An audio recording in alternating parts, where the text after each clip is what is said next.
Hi friends, welcome to நிசா சமையல். ரொம்ப நாளைக்கு அப்புறம் நம்ம சேனலில் வீடியோ போடுறோம்.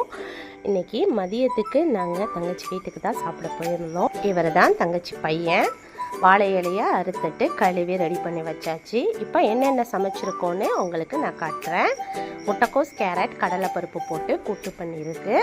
சங்கரா மீன் வறுவல், பீக்கங்காயும் இறாலையும் சேர்த்து ஒரு தொக்கு மாதிரி ரெடி பண்ணியிருந்துச்சு. வஞ்சன மீனில் சம்மாவும் ரெடி பண்ணியிருந்தோம். சாலியா விதை, சதக்குப்பை, தேங்காய் பால் சேர்த்து இது ஒரு ரைஸ் ரெடி பண்ணியிருந்தோம். ஒயிட் ரைஸ், மாங்காய், வெண்டைக்காய், பாறை மீன் சேர்த்து மீனானமும் காய்ச்சிருந்துச்சு. இதாங்க நாங்கள் மதியானம் எங்கள் தங்கச்சி வீட்டில் சாப்பிட்ட சாப்பாடு. அப்படியே நீங்கள் என்ன இன்றைக்கி மதியம் சாப்பிட்டீங்கன்னு எனக்கு கமெண்ட் பாக்ஸில் கமெண்ட் பண்ணுங்கள். இந்த வீடியோ உங்களுக்கு பிடிச்சிருந்தா லைக் பண்ணி அப்படியே நம்ம சேனலையும் சப்ஸ்கிரைப் பண்ணி